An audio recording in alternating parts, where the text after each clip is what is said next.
Olha, tem muita gente participando conosco hoje pelo Facebook. Não falo o nome daquela rede, aquela outra rede.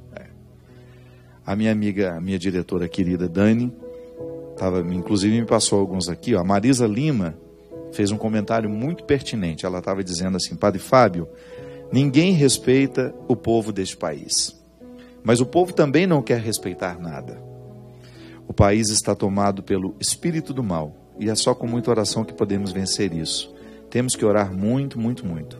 Mas as pessoas não acreditam nisso. Me sinto sozinha. Me sinto um grão de areia tentando remover uma praia inteira de volta para o mar. É bem assim mesmo, Marisa.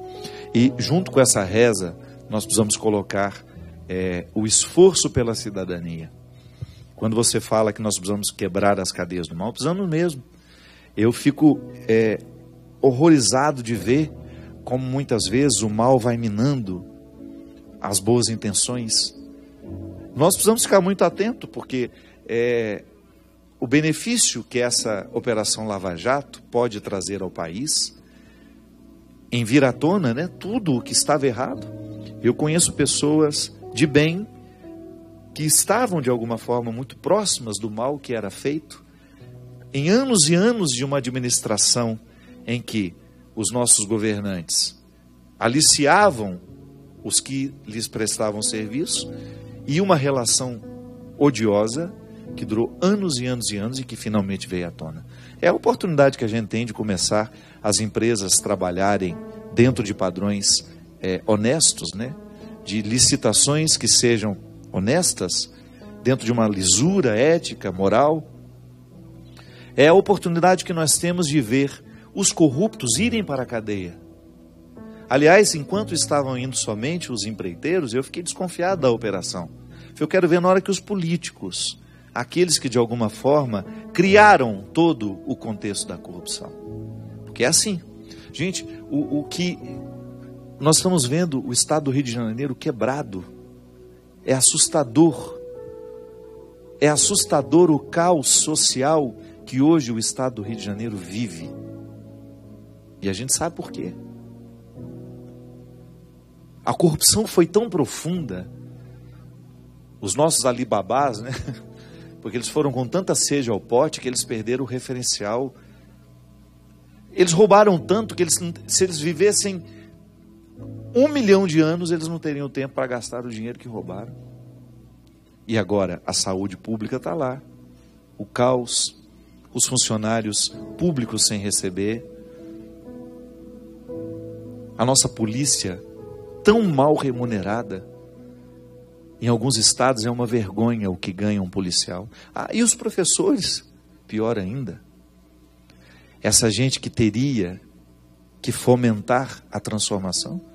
Gente, o desrespeito pelos nossos professores neste país é uma coisa que me envergonha. Você vai para o interior do Nordeste, onde aquelas cidades pequenas, de uma pobreza extrema, os professores mal remunerados. É triste você ver onde a transformação pode acontecer sendo tratada com tanto descaso. As oligarquias políticas, esses nomes famosos que nós ouvimos muito, nas manutenções de poderes que nunca terminam. É o pai que passa para o filho, é o filho que passa para o filho, e do filho que vai, aquela família que manda naquele estado, que manda naquele... E nós, muitas vezes, sem ter condições de fazer a mudança, porque nós também estamos colaborando em pequenas medidas com atitudes corruptas, com situações que também depõem contra aquilo que nós esperamos do país. Então é isso mesmo, Marisa. Nós também estamos muito assustados e precisamos cavar para que, pelo menos nós cristãos, pelo menos nós que estamos à frente de tantas lideranças também, nós possamos fazer a diferença. Nós que acreditamos em Deus, que nós tenhamos a sensibilidade de provocar as mudanças que o mundo precisa. Vou pegar aqui uma pessoa que tinha me pedido um aconselhamento. Ela tem 18 anos, mora em São Paulo, e ultimamente ela está muito desanimada, Ela está dizendo que parece que nada dá certo para ela. E há 8 meses ela está com um problema de saúde, já emagreceu 9 quilos. Nenhum médico conseguiu acertar no tratamento dela. E o diálogo com o pai está cada vez mais difícil. Eles trabalham juntos e por mais que ela se esforce, o pai sempre acha que ela não faz nada direito. Em casa também não é fácil a convivência, pois aos finais de semana o pai bebe e só serve para ofendê-la. Padre, eu estou tão desanimado e sem esperanças. Participo das missas, me confessei recentemente, comungo, mas não me sinto completa, me sinto vazia. Minha filha, as nossas relações familiares, se elas não são passadas a limpo, nós vamos perdendo a oportunidade de melhorá-las. Eu sempre digo que toda vez que eu tenho uma dificuldade com o pai, com uma mãe, com um irmão, eu preciso oficializar a dificuldade que está acontecendo. Sabe, a melhor forma que tem é a gente sentar e criar um encontro em que a gente tenha condições de dizer. Porque às vezes nós não formalizamos a nossa insatisfação. Sabe, isso que você está dizendo para mim, você tem que dizer ao seu pai, de maneira caridosa, do jeito certo, formalizando: meu pai, a maneira como o senhor está me tratando, a maneira como nós estamos nos relacionando, não me faz bem. Às vezes nós dizemos ao outro o que é certo da forma errada. Tá? Até hoje disse isso no meu Twitter. Muitas vezes nós não temos a sabedoria de encontrar o melhor formato de dizer aquilo que nós precisamos dizer. Mas aqui um pouquinho antes, eu falava de como muitas vezes nós nos sentimos mal dentro de um contexto familiar, em que os outros olham para você somente a partir das necessidades que eles têm. Se a gente não formaliza isso, o outro vai continuar nos tratando assim a vida inteira. A manutenção de relacionamentos cruéis passa pelas duas partes. Quantas vezes um pai não resolve o conflito com o filho, ou vice-versa, ou o conflito com outro irmão, é porque a gente nunca teve coragem de dizer. Mas não adianta dizer do jeito errado, porque às vezes nós dizemos, mas aos gritos. Estou saindo de casa e começo a gritar e estou de saco cheio, estou entornando, de tão cheio que eu estou daquela situação. E aí o outro não vai prestar atenção no que nós estamos dizendo. É preciso estar calmo, é preciso estar dentro da razão. E aí formaliza. Que às vezes os nossos conflitos familiares, eles são mantidos pela nossa falta de formalidade. Formalidade é você sentar diante do outro e falar: preciso conversar com você, pode ser agora? Não, estou apressado. Então tá bom, mas que horas que nós vamos conversar? Antigamente a gente tinha mais isso, a formalização das coisas. Vamos sair para jantar? Preciso conversar com você. Não é um WhatsApp que vai mudar as coisas, não.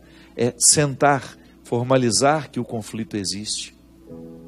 Se eu não formalizo isso, o outro vai continuar agindo como age e eu serei vítima da minha falta de iniciativa. Não existe mágica. Nós que vivemos em comunidade, vivemos em comunidade a vida inteira. Quantas vezes, tinha até um nome esquisito, me lembro, o padre motivava a gente a fazer um colóquio. Eu tinha implicância dessa palavra, colóquio. Primeiro que a gente nunca fala assim, vamos fazer um colóquio. Então, mas o que era o colóquio? Era a oportunidade que a gente tinha de mandar o outro a merda de maneira elegante, com perdão da expressão. Era a hora que o caldo entornava, mas com classe. O colóquio. Às vezes a gente saía de 2 e ia resolver as pendências. Rinegrinho foi a época dos colóquios, que a gente não tinha nada para fazer, tinha que estudar o dia inteiro. Então você tem muitos conflitos quando você está com a cabeça mais desocupada. Ninguém saía de casa para estudar, para trabalhar, era tudo dentro de casa.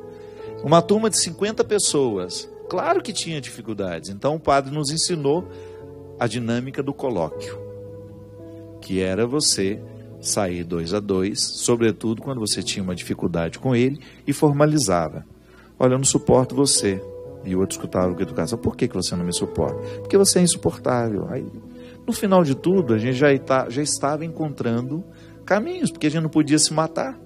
Dentro do seminário, a regra era, para nós, e isso era muito bom, que nós deveríamos viver como irmãos. E o padre era muito sábio em dizer: você não precisa ser amigo de todo mundo, mas você precisa ser irmão de todo mundo. É diferente. Você não precisa ter intimidade com todos e nem facilidade com todos, porque nós não somos iguais. Seria uma hipocrisia dizer que nós vamos nos amar todos da mesma forma. Não é não.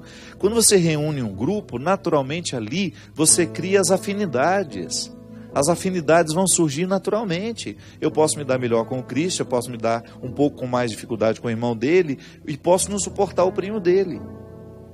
Agora, à medida em que eu identifico que eu tenho dificuldade com aquele, eu preciso pelo menos encontrar um meio termo para que a nossa fraternidade não seja fragilizada. Essa é uma regra do reino de Deus. Eu não preciso ter convivência com todos. Eu não preciso ser íntimo de todo mundo. E aliás, o outro deveria até perceber, né? Quando você não abre muita guarda, é porque você não está querendo ser íntimo. Para de forçar a barra. Não tem que forçar a barra da intimidade. A intimidade a gente oferece a quem a gente sente à vontade. E não é obrigado a ser íntimo dos outros. Você não é obrigado a ser íntimo de todos.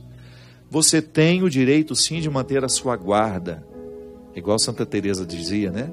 Baixar a porta do castelo para quem você quer que entre e subir a porta do castelo para quem você tem respeito, mas não quer que participe da sua intimidade.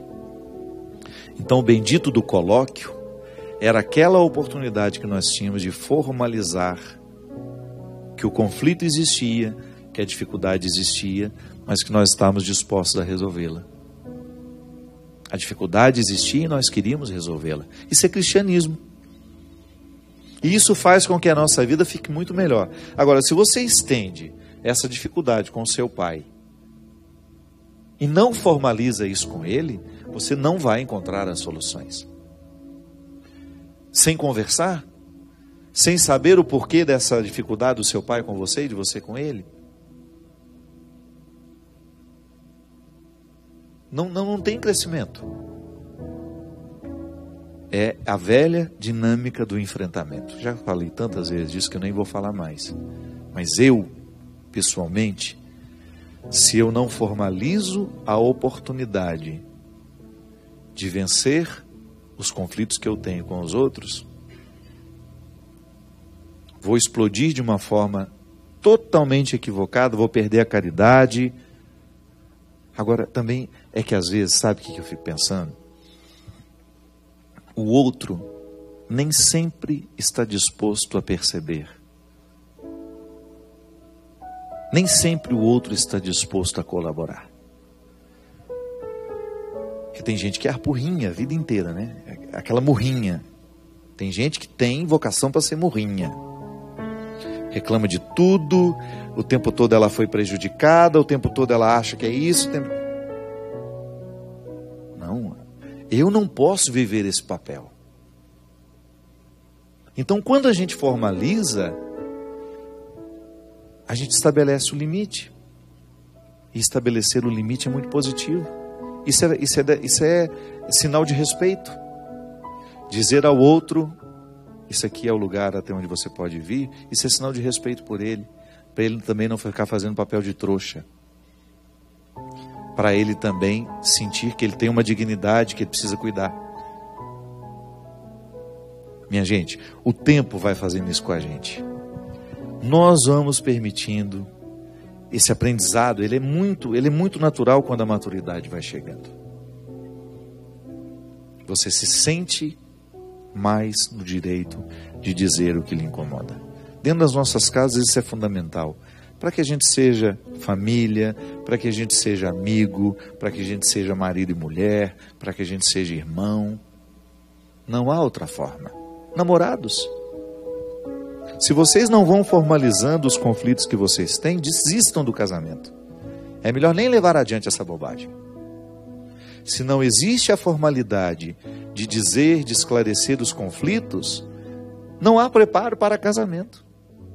O namoro é o tempo em que se ensaia a vida de casado. Então, se no tempo do namoro não se colocam os conflitos na mesa, não está havendo preparo nenhum para o casamento.